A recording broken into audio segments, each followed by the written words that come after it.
বাড়ির বাথরুমের মধ্যে ঢুকে পড়ল প্রচণ্ড বিষধর সাপ। আর সেই সাপ দেখেই আতঙ্কে রীতিমতো শিউরে উঠলেন বাড়ির সদস্যরা। সঙ্গে সঙ্গে খবর দেওয়া হয় এক সর্পপ্রেমিককে। তিনি এসে সাপটিকে উদ্ধার করায় স্বস্তির নিঃশ্বাস ফেলল সকলেই। বুধবার সাত সকালে এমনই ঘটনাকে কেন্দ্র করে তীব্র চাঞ্চল্য এবং আতঙ্কের পরিবেশ তৈরি হলো মালদা শহরের ৩ নম্বর ওয়ার্ডের কৃষ্ণ পার্ক এলাকায়। জানা গেছে, কৃষ্ণ পার্ক এলাকার অখিল সরকার নামে ওই ব্যক্তির বাড়িতে তার পরিবারের সদস্যরা সাত সকালে ঘুম থেকে উঠে বাথরুমে যান, কিন্তু বাথরুমের দরজা খোলা মাত্রই তাদের আত্মারাম খাঁচা ছাড়া হবার উপক্রম হয়। বাথরুমে বিশাল আকার দৈর্ঘ্যের একটি চন্দ্রবোড়া সাপ দেখতে পান তারা, যা দেখে তারা রীতিমতো আতঙ্ক হয়ে পড়ে। ভয়ে চিৎকার করে চেঁচামেচি করতে থাকে। সেই চিৎকার শুনে পরিবারের অন্যান্য সদস্যরা, আশপাশ থেকে বাসিন্দারাও ছুটে যান।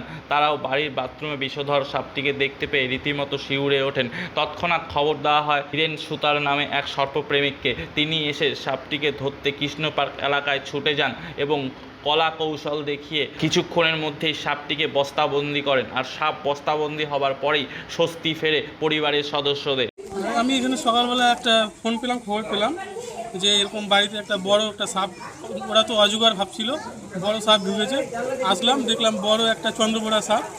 তারপরে আমি ধরে বা সেটাকে রেস্কিউ করে, মানে জানবে না ফেলে রেস্কিউ করার জন্য ওরা রিকোয়েস্ট করলো। আসলাম, ধরলাম, হাতি বলার আছে বলে। মানে কার বাড়ি থেকে ধরা হয়েছিল? এটা অখিল সরকারের বাড়ি, কৃষ্ণ পার্ক এরিয়া। কি ধরনের বিপদ হতে পারতো এটা? হ্যাঁ, কেমন হিসাবে? এটাতে তো মানে মারাত্মক পয়জনাস সাপ। এটাতে যে কেউ যদি এক ছোবল দেয় তো তাতেই যথেষ্ট মরার জন্য। তো খুবই এটা ডেঞ্জারাস, একদম ভারতের মধ্যে 1 নম্বর বিষাক্ত সাপ এটাই, কারণ এটাতেই মানুষ মরে বেশি। তো কোথায় থেকে ধরলো এটা? কোথায় ছিল এটা অখিল সরকারের বাড়ির বাথরুমে নিচে ঢুকে গেছিলো।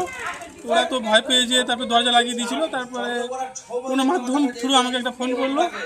আমি এসে একটু যতটা, আমি তো টুকটাক মানে ছোটো থেকেই ধরি, কিন্তু মানে কাউকে হাইলাইট করি না। আজকে আপনার সামনে চলে এসছেন তাই হাইলাইট হয়ে গেলাম হয়তো। মানে ছোট থেকে সাপ ধরার অভ্যাস আপনার? আমি ছোটো থেকেই ধরি, চুপে চাপে ধরে কাউকে জানাই না, কারণ লোক তাহলে বারে বারে ফোন করবে। তবে এটা নয় যে কারো এগুলো ধরার ব্যাপারে কিন্তু আমার কোনো প্রফেশনাল নয় যে পারিশ্রমিক নিয়ে এইসব, এগুলো কোনো ব্যাপার না। জাস্ট লোকের উপকার, আর কিছুই না।